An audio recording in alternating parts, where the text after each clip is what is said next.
মানে এখন ফেসবুকের নিউজ ফিড তুমি যখন স্ক্রল করছো, বেশি বেশি 2 থেকে 3 মিনিট, তারপর তোমার মোটামুটি মেজাজ কিন্তু চড়ক গাছ হয়ে যাবে। এমন পরিস্থিতি হয়ে গেছে, একটানা 5 মিনিট কিন্তু মোবাইলে ফেসবুক চালানো যাচ্ছে না। তার কারণ মোবাইলটা খুললেই, ফেসবুকটা ওপেন করলেই চল ভাগ यहाँ से, চল নিকল यहाँ से, মানে কি যে হয়ে গেছে।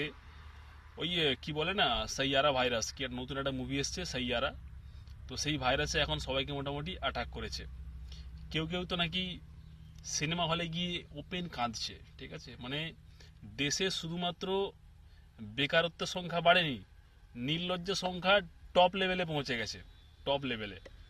চিন্তা করে দেখো, মানুষ হলে গিয়ে কান্নাকাটি করছে একটা সিনেমা দেখে। হ্যাঁ, বুঝতে পারছি তোমাদের মধ্যে একটা আবেগ কাজ করছে, ভাই একটু তো লজ্জা শরম রাখো। ওই ভিডিওটা তোমার বাড়িতে মানুষ দেখতেও পারে, তোমার কোনো কাছের মানুষ দেখবে, মা দেখবে, বাবা দেখবে, তারা কি দেখবে যে তুমি ভ্যাঁ ভ্যাঁ করে কাঁদছো একটা মেয়ের জন্য? সালা ছাপরি সব, শুধরে যাও, সময় আছে, এখনো বয়স আছে, কোনো ভালো কাজ করো। তা নয় হলে গিয়ে ভ্যাঁ ভ্যাঁ করে কাঁদছো, একটা দেখা যাবে যার জন্য কাঁদছো সে আরেক ছাপরি।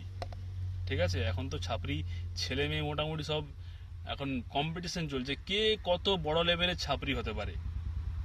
তো যেমন ফিল্মে দেখিয়েছে ছাপরিগিরি, ওই কাঁদছে যারা, তারাও সব ওই ছাপরিগুলোই কাঁদছে।